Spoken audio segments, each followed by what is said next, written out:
Good afternoon, I'm Michael Green. And I'm Gabriel Batiste. And we'll be looking at what we have today for Princeton High. Today we're going to be interviewing the BSU, diving into the young black minds of Princeton High School, brought to you by Nancy, Lynn, and Gabriel Batiste. BSU is an important organization because it creates a family of, different shades of black people and us learning more about our culture. My name is Tony Stevens. I'm the president of BSU. My name is Nevaeh Anderson. I'm the vice president of BSU. I think BSU is an important organization because it really just helps places where black people aren't necessarily dominating there, or even it really helps to kind of find that sense of community and that sense of togetherness, and really just help to enlighten and educate people on different things that they might otherwise be illiterate towards, and just kind of building in community and knowledge about different black history and different black culture. The BSU is an important organization because it allows young black minds to come together and create positive organization, positive ideas, and connect and just have a different aspect and look on things.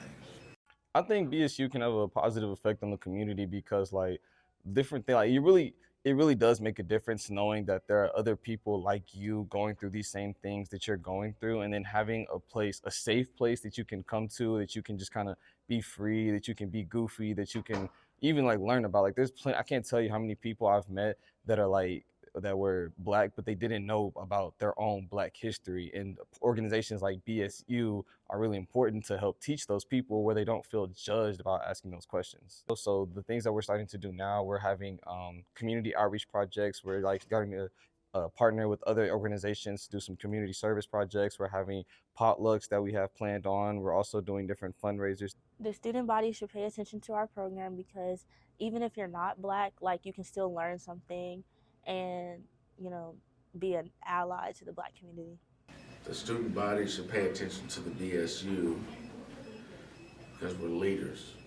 Some challenges that me and the president have been through is finding people to actually join it. A lot of people, they hear BSU, they're like, what is that? I've never heard of that. There's so much more to it, and it's honestly just getting people to kind of show up and really give it a chance, This organization will have a positive effect on the community because it'll allow people to come together of all races and genders and religions.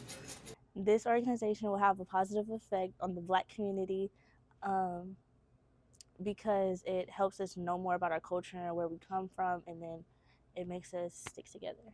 People should join BSU because, one, it's a place where you can have a safe community, a place where you can fellowship, a place where you can learn about black history, a place where you can just kind of have fun with other different people that are going through these same situations as you. Because there's black people all throughout Princeton High School that don't know each other, that don't feel safe, comfortable with each other, that don't know that. So I feel we should all come together to build that sense of community. Should join BSU so that they have a second family and they learn more about their culture.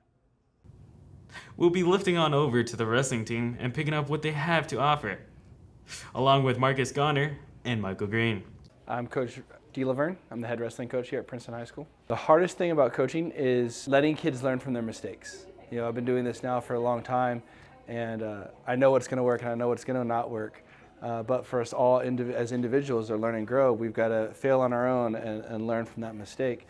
And so it's, while the kids are young, letting them make those mistakes and then helping them grow from it, as opposed to trying to jump in and save them from the mistake in front, which just historically doesn't work from a growth standpoint. Some of the advice I would give is you only get one shot at high school wrestling. You only get one chance to push yourself to your absolute hardest every time. And just a lot of people just have so much potential and they just don't see that for themselves. And you got to push and you got to believe in yourself. Believe in yourself, and mental strength goes a long way. Just believe in yourself and your capability. It's difficult. It's very hard. This is the most athletic I have ever been in my life. And it's honestly worth it all, personally, at least I think, because it teaches you how to be a leader, how to discipline yourself, and it's just the conditioning, and it helps you build a very good athletic build. I might not be a good example, but all the other girls in there, they're really athletic. I love the dedication and the work ethic it gave me, and just the overall environment. I enjoy the hardship of wrestling. I enjoy that wrestling is a really hard sport. Teaches you kind of where your mentality's at, if you are mentally weak, if you're mentally strong.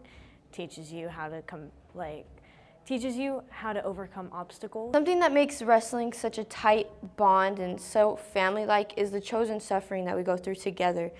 Each individual one of us, we choose to put our body through such torment and through all these mental challenges and these tough, hard, long practices. We all do it together though, and that's what makes us a family, is that we all go through the same pain and suffering together. And because of that, we all achieve greater goals together, and we all win together, and we all do great things together. Besides the school having incredible classes, it also has many students with interesting hobbies. One student caught her eye. Bryson Cahindo, Lynn Caraballo, Eric Diaz, and Michael Green interview senior Nate Frost, who does MMA in his free time. In this story, we will be interviewing PHS senior Nate Frost at the TBT gym, where he trains and excels in his passion. As we dive deeper into his story, we will also be showcasing what he does in his daily training.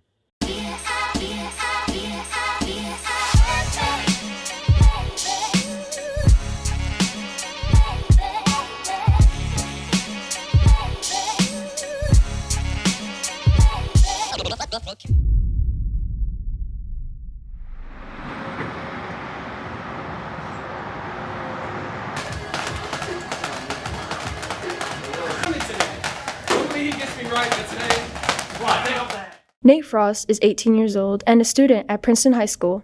He has been sparring at the TBT gym since he was 16. I've been doing MMA for around a year or so. Mostly the base is kickboxing and karate. I've been doing karate and kickboxing since I was around 8 years old, and recently wanted to come to TBT and train MMA. It's a really big inspiration to me, and I'm happy to be here. According to my coach, we were trying to get a fight earlier this year. That didn't work out according to the association or whatnot, but hopefully sometime next year there should be a kickboxing fight. If not, maybe a little tournament somewhere around that year. And yeah. Nate's coach, Sean Holden, nicknamed Razorback, has been fighting for about 10 years. This should probably be it. It is all over.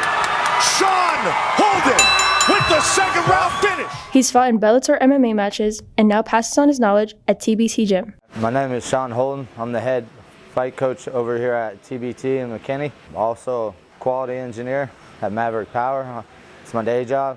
Fighting is my passion. I fought for almost 10 years professionally. Got over 30-something fights between amateur and pro, and I just want to give back my knowledge. I got a good story for little Nate. So I call Nate Chimako. He was my youngest student at the time. I think he was 16 or so. Comes in the gym, flashy, this and that, and I'm like old school guy. I spar with the students, and I go by Kota Bushido, so we're in the middle of sparring. He turns his back on me. I warn him. Does it again, so I light him up, and he runs away. I kick him off the mat, because I don't tolerate that stuff. Like, you got to take it. That's part of life. You get beat up, you get back up. And anyways, he gets off the mat, and like no kid I've ever seen, he stayed the whole practice, waited for me to finish, came and talked with me, asked me to come back, and I told him my one rule is you never turn your back and you always bow and ask to get off the mat. So like, he abided by that, and he's grown so much. I watched him grow under my eyes. I think he's turning 18 now? Yeah, he's 18.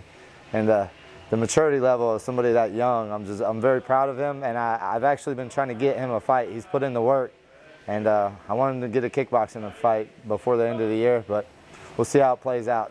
At school, when I tell people I do this, they seem a little bit surprised, but honestly, I think it's just normal. I don't think they should be surprised at all. It's a beautiful sport, and I think more people should get into it. My friends really support what I do. My parents support what I do. Sometimes they get a little annoyed when I talk about it too much because, you know, it's what I'm passionate about. But they're a little scared, obviously, as all parents should be. But, you know, they're going to have to deal. Nate's peer, Asher, has been sparring with him for a year and a half. He has been part of Nate's journey in MMA. So, whenever I first joined this gym, I remember going to the Muay Thai classes, and I I met Nate through a buddy I know because I wrestled with him in high school. His name is Marcus. I met Nate through him, and ever since then, Nate and I, we're good buddies. We come here and train. He's always beating me up. I'll get messages at 9 p.m., 10 p.m. at night, him asking me, yo, dude, you want to come to the gym? No, I'm trying to sleep, but he's always down to come in and train. He's always trying to get work in, and I think him being that dedicated to this sport will help him later on in life with the workplace, anything else related to that, because his dedication. So what MMA/kickboxing brings to my life is it's honestly just a piece for me, and it just brings me a lot of happiness. Every time I go to school or wherever I am, all I look forward to throughout the day is to come to training, and it's just honestly my peace. It'd be cool to see him fight on the big screen one day. He has potential. He's really good. He'll never beat me in grappling though. It's one thing I have on him. But no, he's good. He's a good fighter. The only thing I'd like to add is just all glory to God. Through him, everything's possible. No matter how bad life is, it will get better. There's always sun after the rain. I'm just really grateful for my coach, my team, and like I said, TBT. It's an amazing place. I'm just really grateful to be here, and I can't wait for the future. And that's all we have for you today, Panthers. See you next time on PHSN.